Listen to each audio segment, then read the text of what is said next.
Welcome, and thank you all for joining us for this episode of the Crexi Podcast, an insider's look at all things commercial real estate. I'm your host, Ashley Kobovitch, Regional Director at Crexi, and today we are thrilled to sit down with Adam Siegel. Before we dive in, a little bit about our guest. Adam has been with CBRE for over 9 years and serves as the Marketing and Operations Leader for NRP West and IP SoCal, focused on retail, industrial, and medical commercial real estate sales. His background before CBRE was in consumer credit, as well as in software development for companies like Capital One, Disney, and others. Adam, welcome to the podcast. Thank you for that wonderful introduction. How are you today, Ashley? I'm good. This is a long time in the making and probably one of my most anticipated episodes. So I'm super excited to have you on board. Thanks for sitting down with us. No, there was no one else I would do it with. I know there were other people who probably wanted to be sitting in the chair, but I specifically requested you and you drew the short straw. So here we go. This is gonna be fun, and I'm sure much of this will be cut out, but no, thank you for having me. You guys know I'm a big fan of Crexi. Followed you guys since the beginning, so thank you for having me on.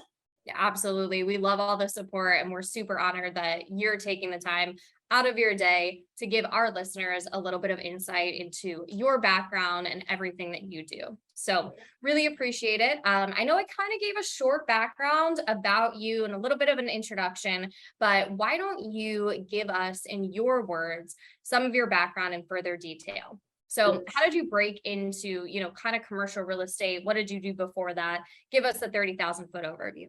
Not a problem. So I'm an East Coast guy, much like yourself. Yep. Boston, born and bred. I came to California about 16 years ago after working for Capital One for many years. I came out here to help a buddy who had a software company. That enabled me to travel the world for a couple of years and do some really cool projects for some big companies. Disney and Royal Caribbean, Jumeirah International. So got to travel around, do some cool stuff, but software companies come and go. We've all been part of the startup game at some point.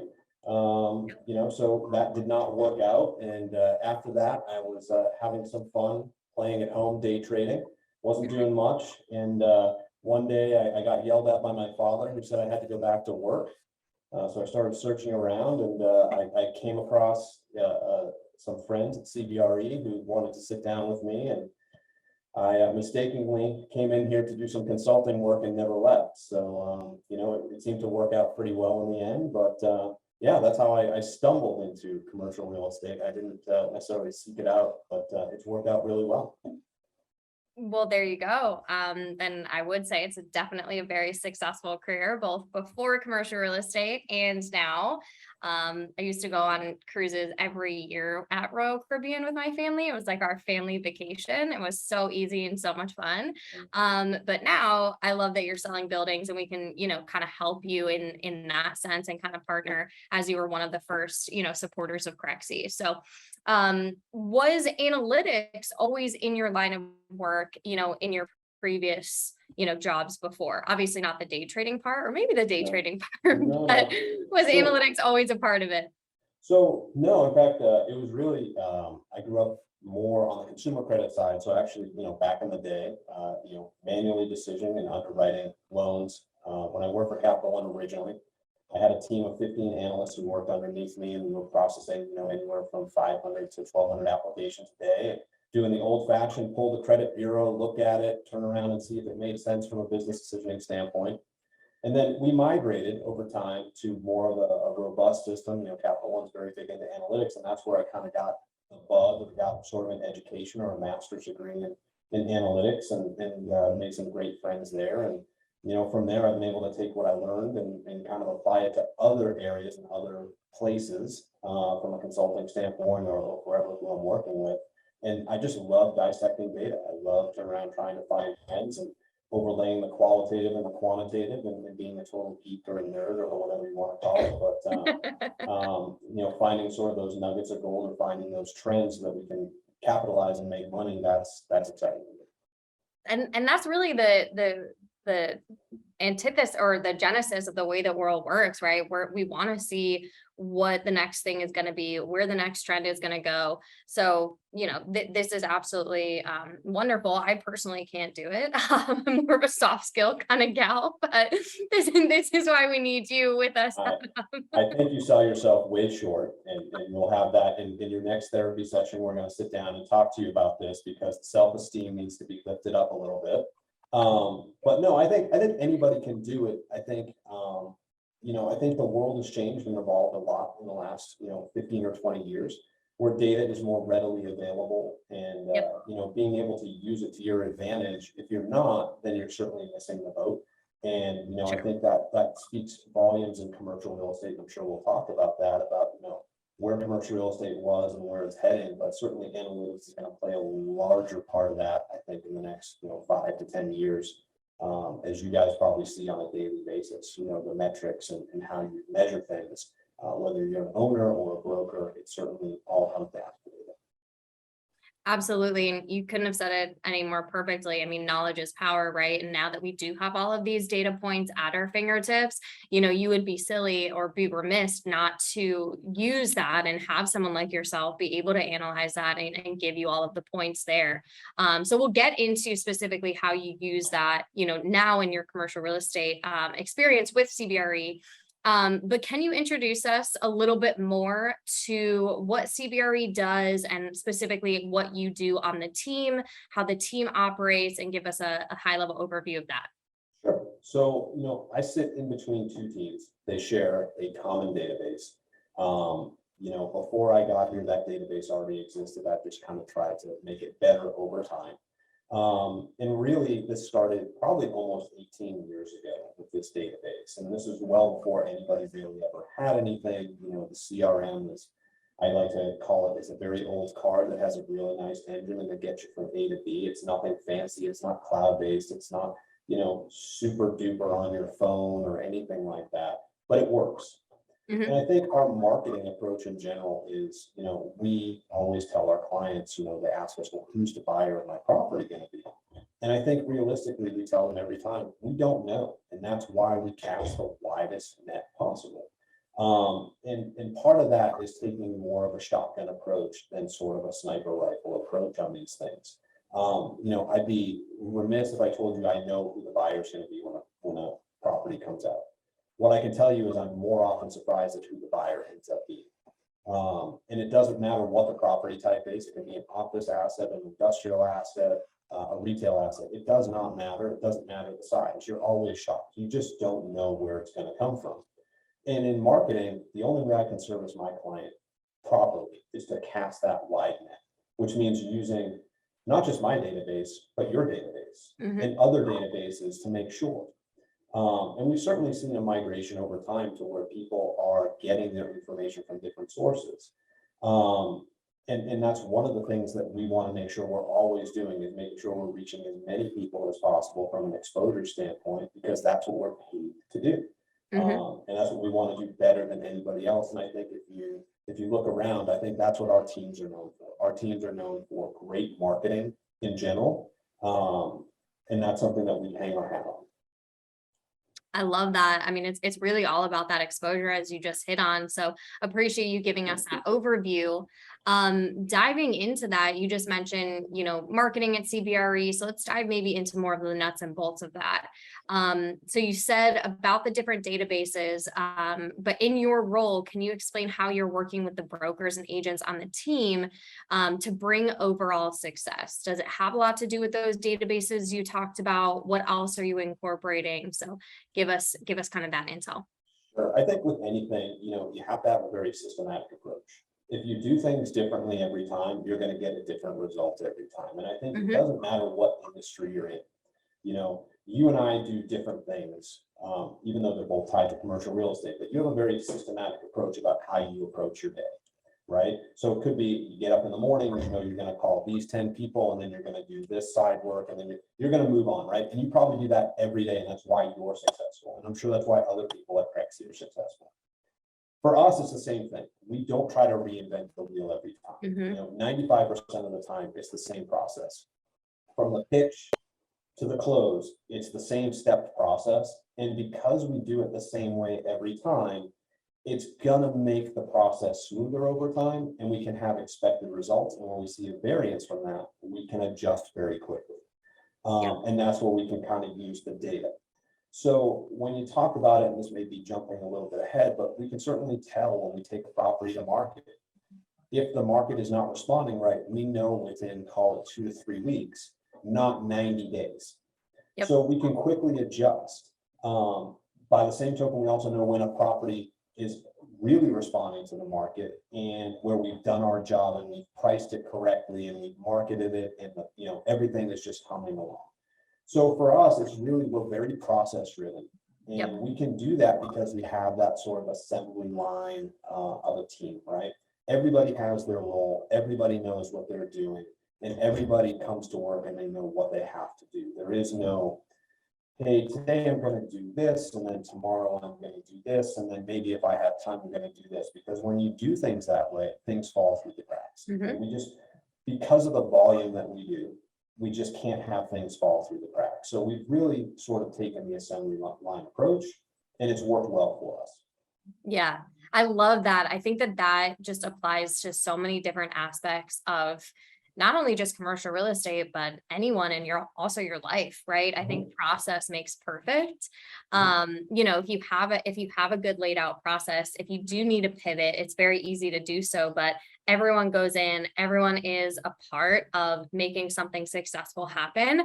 Everyone knows what they need to do. And then we move on from there if we need to adjust at all. But I love the process oriented approach. That's, something that I strive to live for. And I think that that's really advantageous for all of our listeners, regardless of industry or kind of what your position is or role. 100%. And it's a team approach, right? You look at a lot of people who are successful in life, they played team sports. Yep. They had to rely on somebody else. They had to know that, when they turn around and take the shot, somebody's going to be there to rebound it, or when they get the pass, they're going to get the pass back.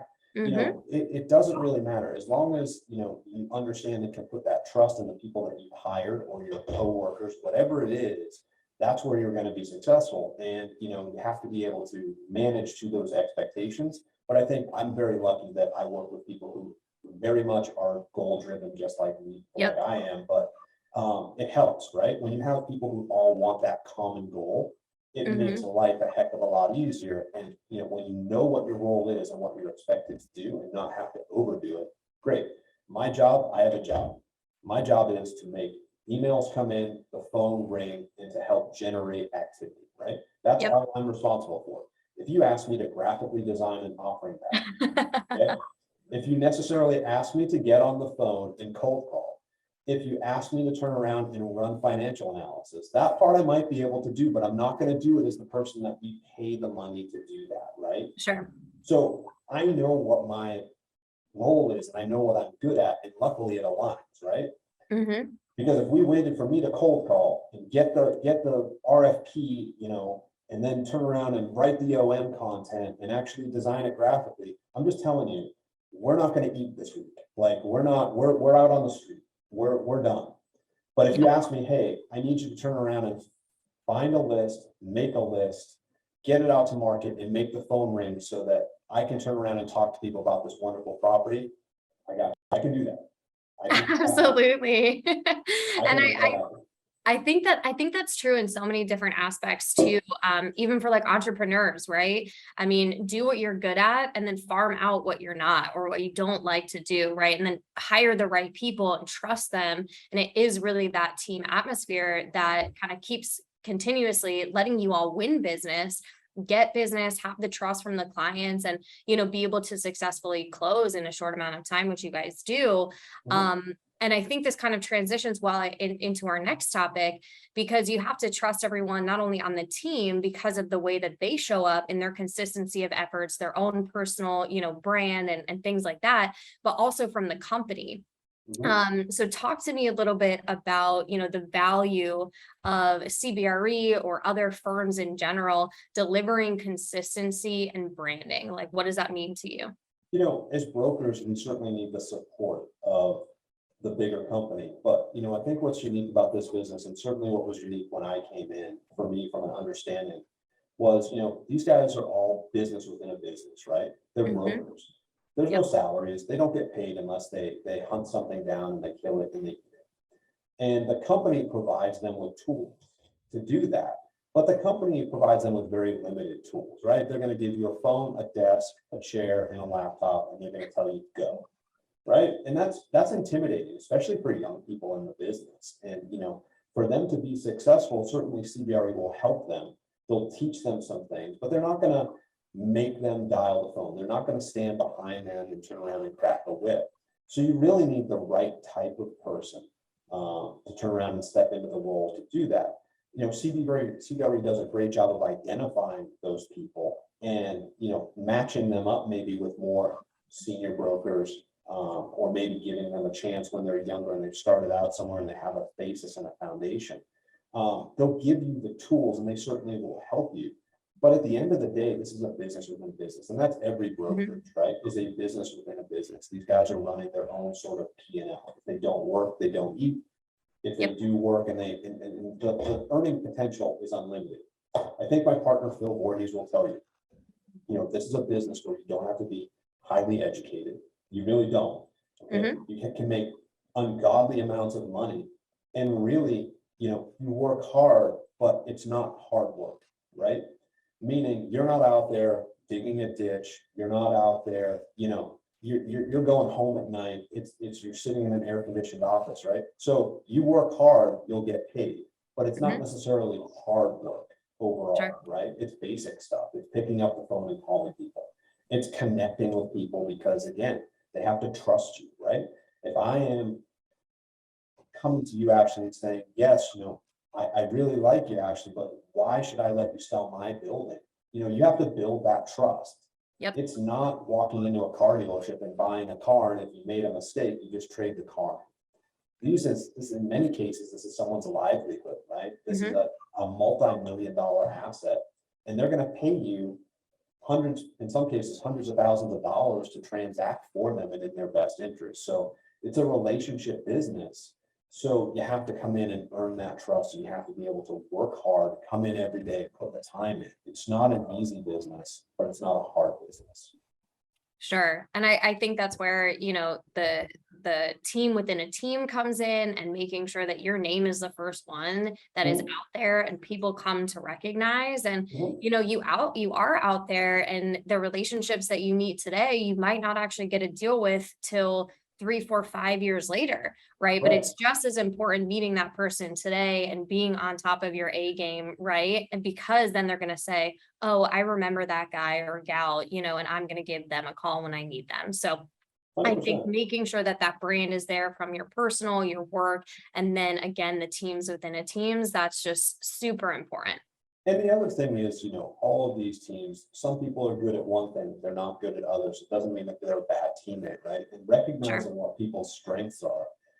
Sometimes it's not necessarily, like as you said, the entrepreneur, his mindset is he has to do everything. And it tends to be very hard for them to give up that control, right? They tend to be very alpha type personalities who want to control every aspect of it. We run into that on a daily basis, right? We have 2 very large teams. I work for one team that has about 32 people, and I work for another team that has 15 or 16 people. And, the people who started that team believe that their process and the way they do things, the way they write things is absolutely 100% the best way to write. I can tell you right now, I've seen their writing. And there's a million different ways to say the same thing. It doesn't mean that your way is right. And you gotta be able to give up that control, and you gotta be able to have trust in your teammates that they're going to do the right thing for you, right? And at the end of the day, everybody is moving towards a common goal. At Crexi, you guys are moving and swimming towards, a common goal. So everybody is rowing in the right direction. When you have that, it is absolutely amazing. And I'm very lucky that I have 2 teams that I work for that absolutely row in the right direction. It's why we're successful. But again, everybody knows their role. Everybody turns around and comes to work every day and works hard, and it's a beautiful thing. But it can also, I've seen other teams where it just doesn't work, and they don't do that. So, but from circling back to what you said, CBRE is here to support us. They take a lot of if we were our own shop, we would have to have an HR person.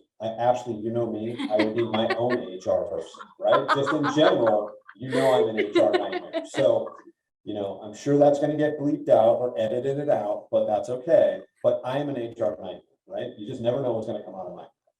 But payroll and, just the day-to-day things, rent and everything else, you'd have to invest so much from a body standpoint and then be on the hook for that capital. Most brokers aren't going to do that. Most small businesses fail, but CBRE allows us to have this structure here. So we couldn't do it without CBRE, and we wouldn't want to do it without CBRE. Sure. We're happy to pay whatever we pay to CBRE because we fly under this great green flag that is a beacon. We are the biggest commercial real estate company in the world, and we are because we have corporate behind us. Does that mean we always get along with them? Hell no. But do they allow us to do more? Yes, they definitely allow us to do more, and we would not be as successful if we didn't have them. So can you play that back when my review comes? I'm going to get that clip back at the end somehow so I can send it.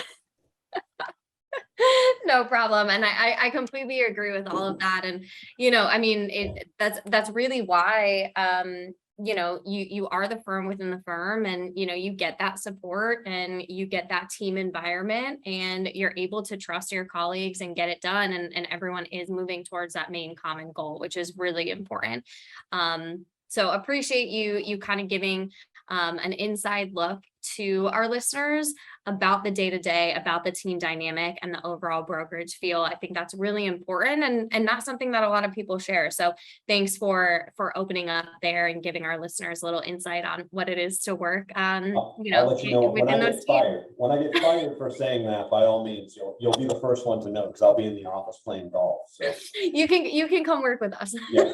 I've heard that before. I don't know what I could do there. You guys are all very highly skilled. I might be able to sweep the floors or empty the trash, but that's probably about That's all right. We'll move to cleaning the floors. It's okay. That's fine.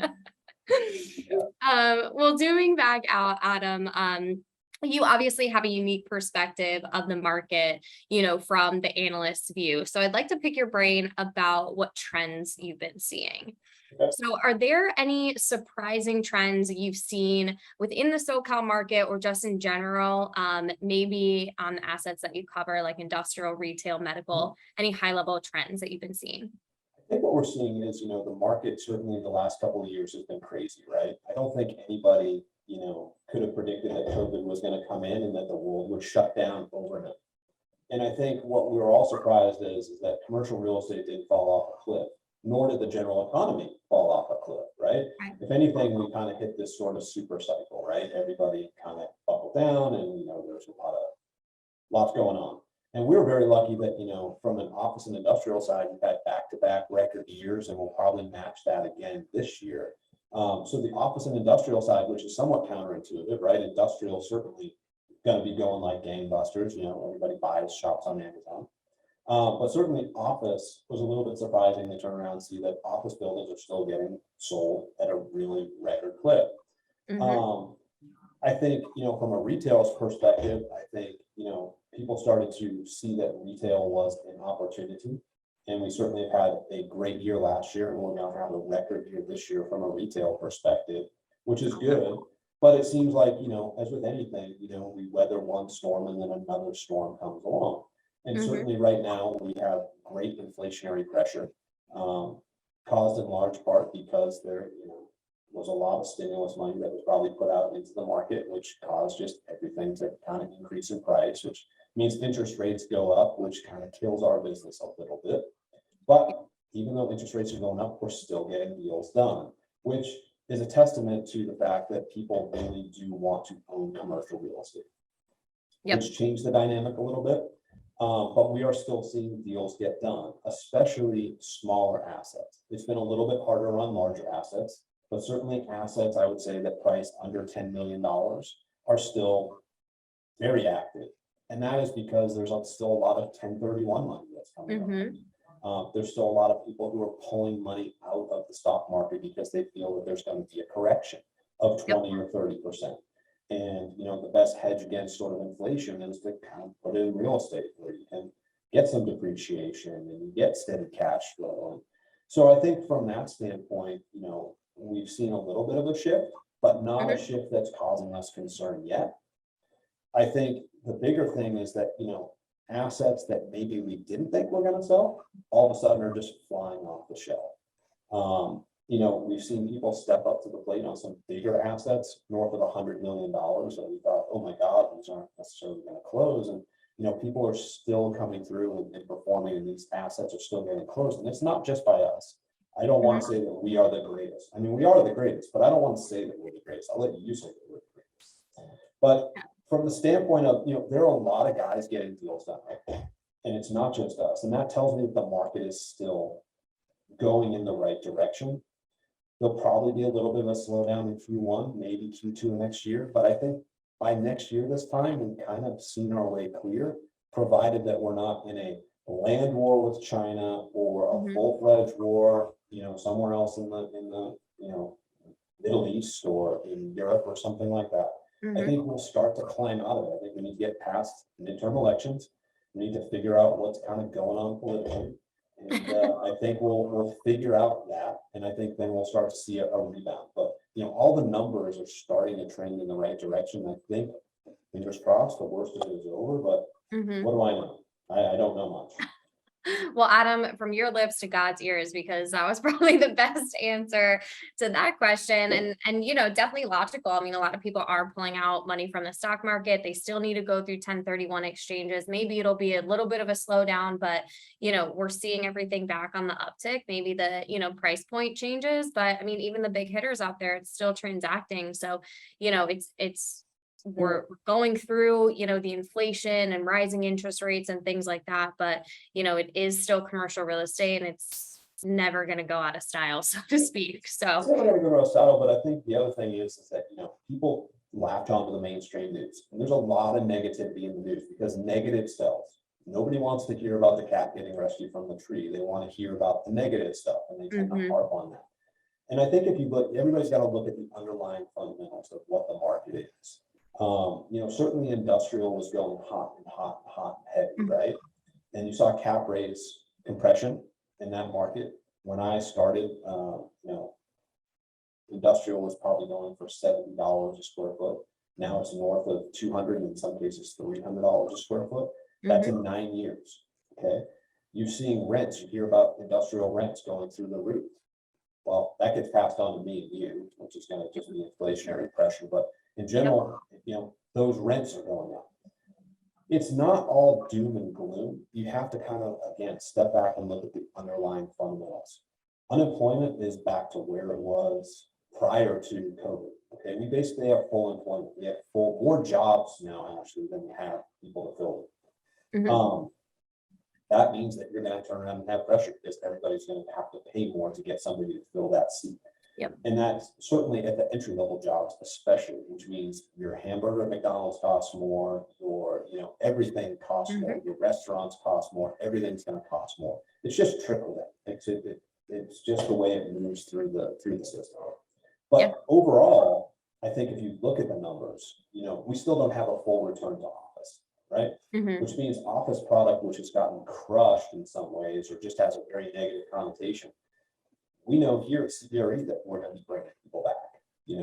I don't know. I mean, I've been in your office. There's a lot of people in your office. People want to come in probably because of the golf simulator and the free beer, but I mean, they still want to come in. So I think we don't really understand yet fully, because that also drives the local businesses, the sandwich shops, and all the other things. So I think, we won't fully know until the end of the year what the fallout from COVID is, where the sort of gaps and holes are. But I think that we're still moving in the right direction. And it was with anything, I always say the pendulum swings. The pendulum's going to come back. The pendulum swung very hard on industrial, and now it's starting to come back. But if you look at it, it's still going to be amazing cap rates, and there's still going to be great investments for the long term. Same thing with retail. Everybody thought retail was dead. You would ask 3 years ago, everybody said retail was dead. Amazon. But I think people realize that they do like to shop in stores. And I think you see more people opening brick and mortar stores, and they may be more boutique-y, and you're going to see some big box maybe go away. Bed Bath & Beyond maybe next on the chopping block. But you're going to see that replaced with other things, and that's good. It's just cyclical. It's not going to go away. Retail is not going to go away. The traditional office is not going to go away. It's going to morph and change. Industrial is going to morph and change. They can only build so much in the human empire, right? They can only go so far. So yep.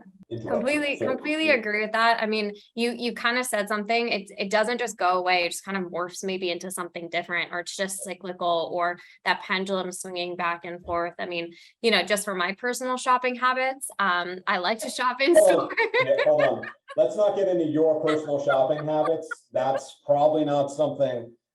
Not what we want to talk about here. I just don't know. I mean, the national deficit is probably less than your shopping habits, but. It is.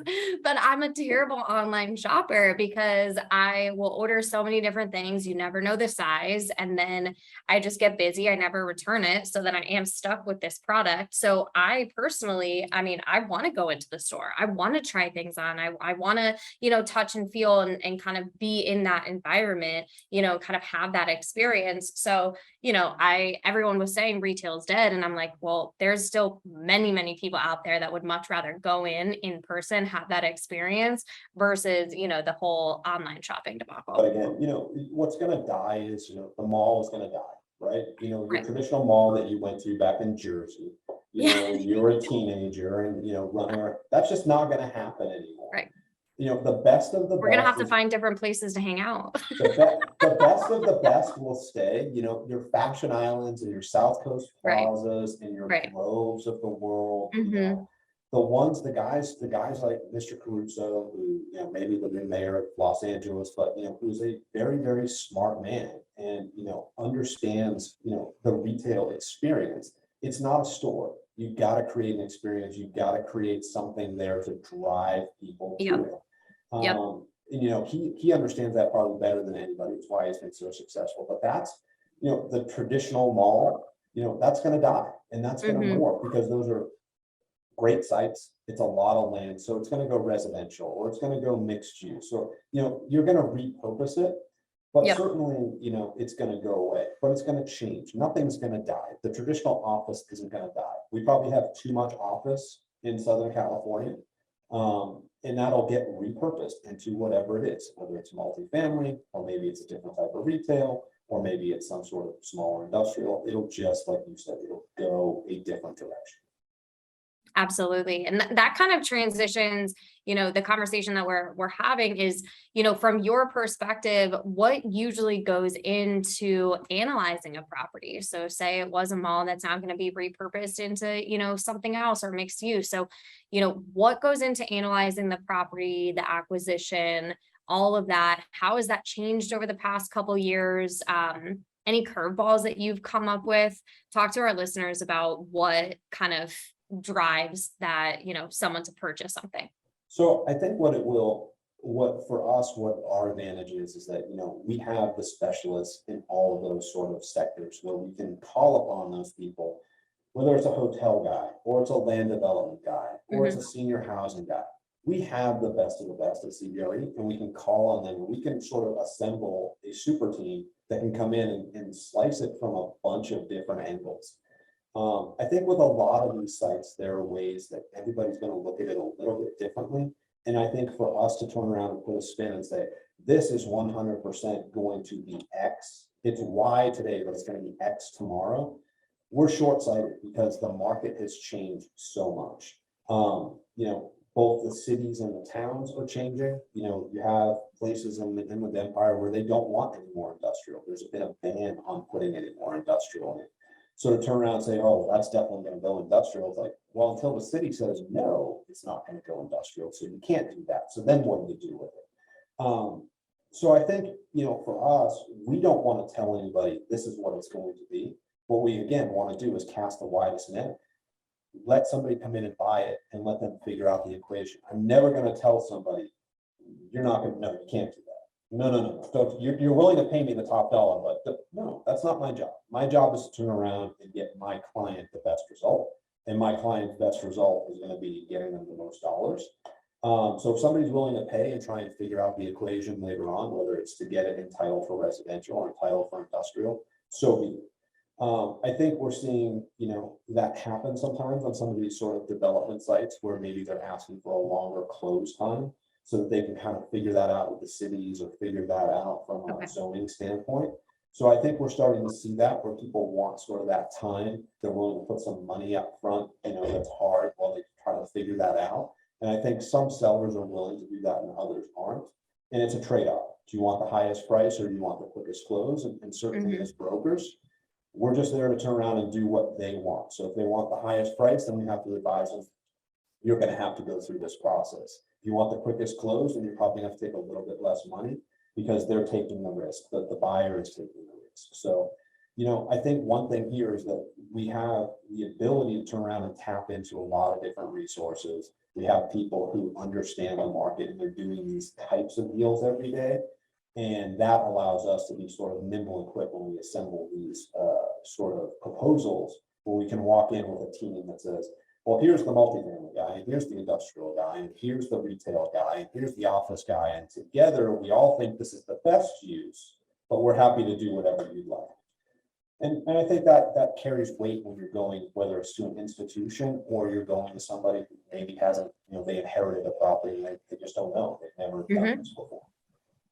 And I think that all goes back to the initial conversation that we were having, is just working together, knowing the strengths of the team, being able to trust in, everyone, and they have their own niche. So being able to come together and say, we have, X, Y, and Z people who are all experts in these fields. This is our recommendation. Of course, it's up to you and what you want to do, but this is, kind of our expertise and what we're going to present to you. So I think that's fantastic. 100%. Awesome. Well, thanks for giving us all of that insight.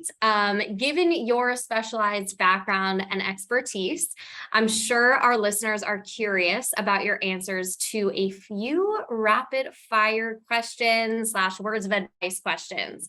Are you in? Yeah, I'm always in with you. That's fine. All right. First question.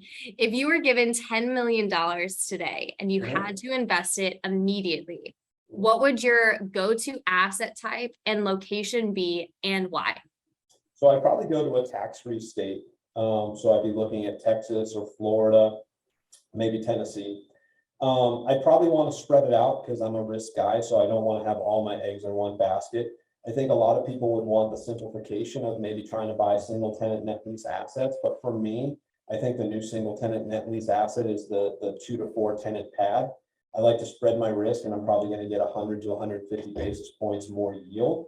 So I'm going to turn around and be a little bit greedy, because I know you have very expensive shopping habits, and I have a credit card bill that's going to be gigantic when I get home. So I just know how that rolls. And I know you have expensive tastes, and you're going to want to go to Europe on vacation. So yeah, I think I'm going to look at that. I'd like to spread that out with retail. I'm probably maybe buying a little bit of multifamily because rent is still going up. And by the way, that tends to be very liquid. They're also short-term leases, so there's a little bit of risk there, but there's a little bit of upside there too. I like things like student housing. I like things that are, fourplexes or whatnot. $10 million is a lot of money in some places, and it's not a lot of money in other places. So, it depends on what we want to do, but, typically I'm going to try and spread it out. I'm probably not maybe going to buy office unless it's a single tenant office, and maybe something that's a government lease or something that's very high credit. I would love to buy industrial, but the yields are probably too low. Unless I can maybe, steal an incubator type property. I'm not going to go obviously with $10 million to buy a 1 million square foot bomber. But, if I could buy something that's a dirty little industrial, but I might stay away from that just for the environmental concerns. So I want to keep my life simple because I know I'm going to have a lot of stuff to do at home, regarding you, because you're very rough and tough and, difficult to deal with. So, I'd like to just get those checks every month. But for me, for the last couple of years, I've formulated the idea that, single tenant is great, and it's great to just get one check every month and, own the McDonald's and, have that stability. But I'm also very greedy in that regard. And I know that for a little bit of work more, I can get something that's maybe a 4 tenant with a drive-through. Maybe it's a Krispy Kreme donut or a Starbucks or something like that, a dentist and some other sort of credit-based tenancy. I'm going to pick up some yield there. So for me, that's what I would look for. But I would go, I love Southern California, but by the same token, I can live here and I don't have to actually own here. So I think we've seen a lot of California capital that we've exported out through our 1031 program. To those states in particular, and I think all of our clients have been extremely happy when we brought them into deals in those states. That's awesome. I feel like our listeners were probably writing down a bunch of different pointers there. I definitely was thinking about them. So no, trust me. It's very hard as a buyer. I mean, honestly, if I'm a buyer right now in this market, it's very difficult. And it's one of the reasons why, about 3 years ago, on the industrial and office side, we started an exclusive buyer program because we saw how difficult it was, and we were getting called all the time by people who just simply couldn't find properties in their 1031 exchange. And we started to sort of see that it was a trend, and so we kind of said, okay, we'll try this. And we've had tremendous success because it is very hard, because if you don't know how to navigate the waters and you have a clock that's ticking on the 1031 side, and you cannot find the property because you call on it, you call, it's under contract, or you call and there's already multiple offers and you don't know how to navigate those waters. It's difficult for people. So we understand it is very hard to buy things right now. You guys see the activity on your site. You guys see listings coming up and going down all the time. It's a very active market. And the best of the best moves very quickly, and you're going to want the best of the best. You don't want to sort of monkey around with it. Absolutely. So if any of our listeners are in that boat, they are trying to buy anything, definitely reach out to Adam. We'll give you all of his contact information when we close up. But, that's awesome that you guys realized that within the market, and then also are trying to start this, group that is helping these people, right? So, being the consultant for the buyers that are having trouble, and, understanding that within the market. So that's fantastic. Second question, and I promise this is not a trick question. Right. What is your favorite tool or software that you use on the job? Is this where you want me to say Crexi? It's not a Crexi plug. It's not a Crexi plug for sure. We just want to give our listeners obviously what is the most beneficial to you. So again, for us, we have a lot of tools. So it's not that one is in particular a favorite. What do I use the most on a daily basis? I'm going to use Excel, and I'm going to use SQL on my back end, and I'm going to be pulling data, and I'm going to be trying to mine it, right? But at the end of the day, I need my third-party services because they are what help me build my database. They're the ones that keep a constant flow. But the other thing I can tell you is that what's changed tremendously. Email is our primary tool that we use from a marketing standpoint, right? I think it's cheap, it's effective, everybody has it. What I can also tell you is in the 9 years, I've seen a huge change in email, right? I get inundated. I'm sure you get inundated. Everybody gets inundated. So what I've seen is that, a lot of people who either used to come to my database or used to even be in my database, or maybe are opted out now, right? They go to the third-party aggregators. So they're going to the Crexis of the world. And why wouldn't they, right? As much as I would love to say that I have every buyer that's going to ever buy a property from me and I can reach out and touch them at any time, the truth of the matter is I can't. Because why would they come to me and then have to go to competitor B and competitor C to see their listings? When if they go to you, they can see everybody's listings at once, grab the OMs very easily, and turn around and reach out when they're interested and may want to activate. Sure. It doesn't make any sense if I'm looking and I'm really on a time crunch to have to try and find all these sort of websites and personal pages. And as much as I hate to say it, you as a third-party aggregator are the future from a marketing standpoint, right? And that's the truth. I've been saying that to Mike and to Luke for years. It's the way that the market is going to go, is these third-party aggregators. I'm not going to say the other one that people use, because I use them, but I don't, I use them because I have to. I like using you guys. It's just the way it's going to go, because again, from a convenience standpoint, it's much more convenient for me to get one email a day with these new properties and go and do a search and be able to reach out and connect with 10 different brokers and have their email addresses and everything. It's a lot easier. So yes, it was a loaded question. Hopefully I answered it properly. hopefully I'm not going to get beat up when I leave work today. You know, That was perfect. You guys have an office around the corner from me.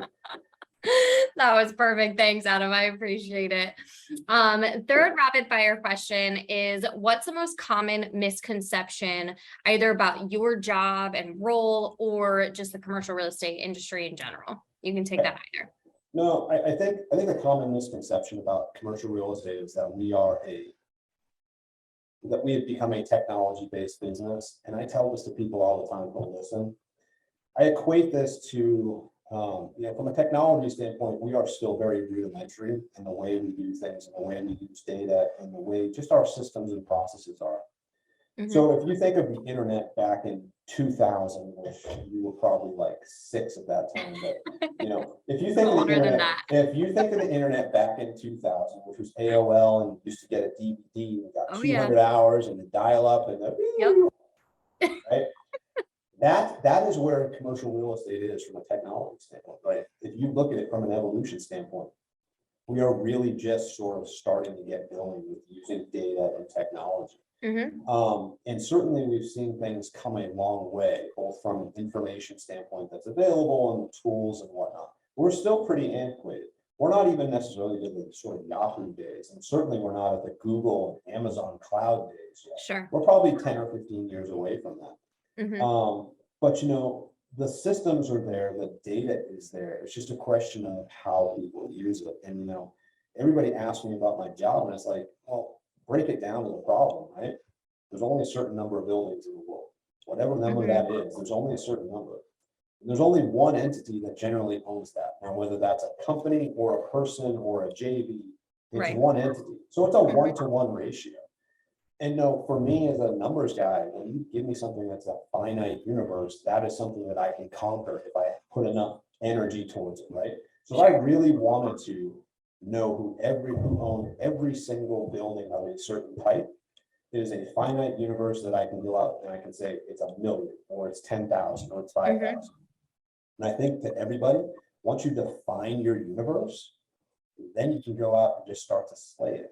And whether you slay it one at a time or you're slaying 10 a day, that's where the hard work comes in. But then once you have it, you have to maintain it, right? It is also something that is deciduous. It's going to decay over time. So if you think of it like a farm, or you think of it like a garden, you're going to plant the seeds, you're going to turn around and go out there, you're going to water it, you're going to tend it. But once you start pulling vegetables off it, you don't stop watering it, you don't stop tending to it. You still want to be able to eat after the initial time that you eat. You want to continue to get fruit and vegetables. And that's what you got to do. You got to go out and spend the work on it. And that's why they're willing to pay me to do it, because they don't want to do it. But that's where you need to sort of invest time, because you're investing in your future earnings by doing it. And it's hard for a lot of people. It's hard to do because it takes time, and it's not time necessarily that's going to result in money, as you said, I think much earlier in the conversation. It's not going to result in money earned today, but it might be money earned 2, 3, 4 years from now, because this is a relationship business. Absolutely. No, I love that analogy, and love that you said, in the beginning, it's like, the technology is there, but it's just, kind of taking a while to come into fruition, I guess, in the commercial real estate space, which just leads me on to see so much opportunity where you can building technology into your business and just make that, successful. It might not be immediate success, but as you said, it's going to, be fruitful 3, 4, 5 years down the line, and just keep watering it, keep growing it, and keep at it every day. And that's where the hard work comes in. So completely agree there. And I was to say, I think you guys recognize that as well. I mean, I look at some of the products that you guys have started to come out with. I think it's your data platform or whatnot that's kind of trying to help ease that load on some of the brokers from a service standpoint. And I think, you're doing sort of the heavy lifting. Granted, you get paid for that effort, but I mean, you can't make it any easier, right? Now it's just a question of you're giving them the tool. They just have to actually go out and use the tool, right? For sure. It's a one-stop shop. For me, I have to use 5 different tools. So it's interesting to see that companies like yourself are seeing the value in breaking away maybe from your core, which is sort of from the marketing side, to be able to give that data because you feel there's value, and it creates a stickiness with people who use your product. And that's what you want to do. Absolutely. Right? Anything you want to create the stickiness. Yep, you hit the nail on the head there. The last rapid fire question that we have is, what has been the most creative marketing strategy that you've seen in your career so far? I mean, in my career or here? In your career, anything. It could be from anywhere. I mean, at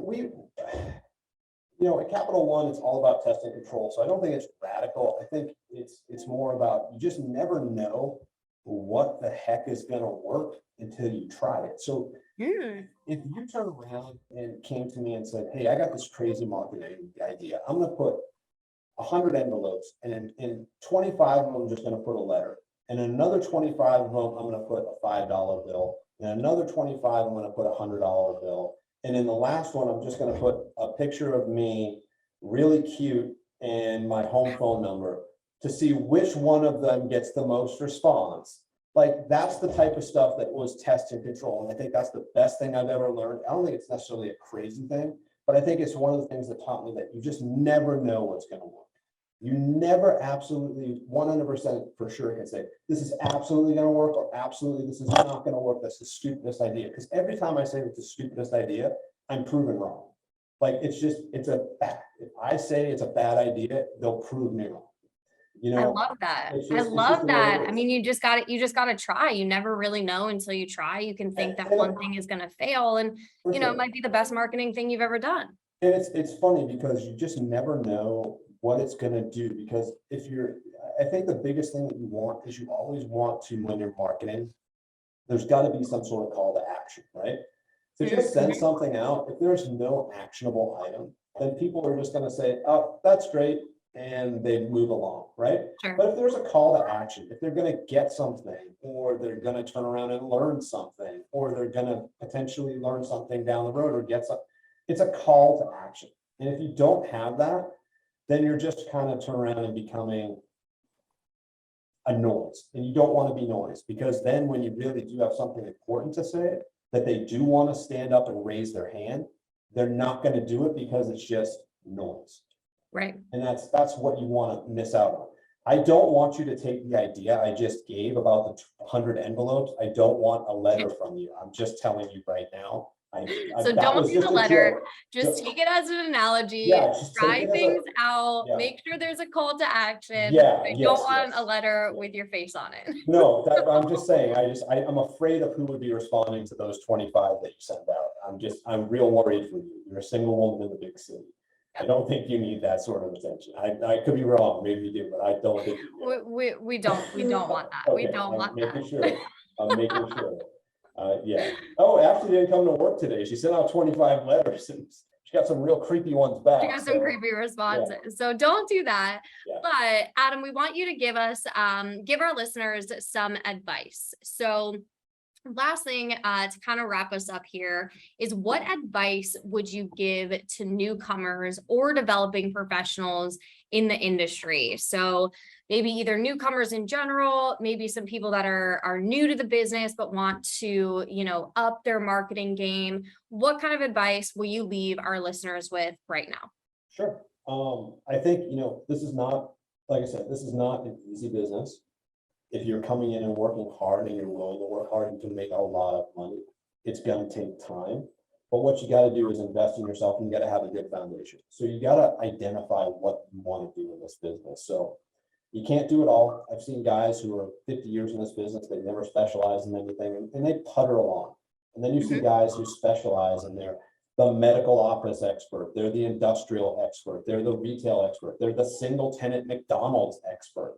Whatever you decide you want to be, go out and do it, but then understand that market better than anybody. Understand who the players are, understand who the owners are, get their phone numbers, get their emails, get their cell phones, find out who they are on LinkedIn, find out who they work for, find out as much as you can and start to build those relationships. And I would say start small, start with, whether it's a region or it's a type, call it, 200 to 300 or 400 people, because in reality, you're going to put 50 hours a weekend, and you're not going to spend 50 hours on the phone. So there's only a certain amount of people you're going to call every day. There's only a certain amount of connections you're going to call every day, right? So again, if you think about it on a monthly or a quarterly basis, how many times do you want to touch these people? You're not going to touch them with a phone call. You might touch them with an email, you might touch them with a letter, but you want to make sure you're always engaging them somehow, some way. So whether it's a phone call just to see how they're doing, see how the property is doing, but also to provide information to them, right? It's a give and take. They're going to give you a listing, but you have to provide things to them over time that are of value. It's not just a brokerage service here, now, and today. So, it's come in and work smart, but you got to work. This is not a 25-hour-a-week business. This is not a 30-hour-a-week business. It's not a 40-hour-a-week business. For the first 5 or 10 years in this business, you might be working 50 or 60 hours a week. For sure. That's what it's going to take. And don't get discouraged. It's an ebb and flow. The market has cycles. This has cycles. It takes time to get going. Look around, find a peer, find a mentor who can turn around and help you or guide you, because you're going to have bad days. When you have those bad days, go talk to them so that you don't get frustrated, because you don't want to head down the cycle, right? You don't want to spin out of control. And know that, if you continue to do it over time, eventually it'll bear fruit. It's just like anything. It just takes time. You're not going to walk in and make one phone call and get a listing that pays you $500,000 and you're done for the year. Just never the way it's going to work. I love that. There were so many good things in there. I mean, be the market expert, surround yourself with good people, trust them, keep going. Slow and steady wins the race. We come back around again, put in that hard work. And there's a lot of money to be made in this industry, but you just gotta, kind of pull up those bootstraps and get to it. Yeah. I mean, it's like I said, it's just not an easy business. It's not an easy business, but it's not a hard business. And I think people don't equate the two. I think we're a society that lives with instant gratification. If I can order something on Amazon and have it delivered to me in 3 hours, why can't I turn around and make 3 phone calls and get a listing where I make $100,000? Like, they don't equate the two. And it's funny because a lot of people wash out in this business, but I see a lot of young guys in my office who are absolute rock stars. I don't know where they get it, because from a generational thing, they should just be lazy and not willing to have the work ethic. So it's great to see that, there are young people coming into this business who want to be here. They want to work 50 hours a week. They want to make the calls. They want to do the right things. Anytime I see that, I just want to help them, right? You just want to be part of their success. I mean, for sure. You manage a team. I mean, do you not love to, when your people are in early or they're emailing you late, and you see that? Don't you want to go that extra mile and get on the phone and close that deal for them or help them get over the hump? Absolutely. It gets you fired up as somebody, who's seeing this, and you feed off that energy.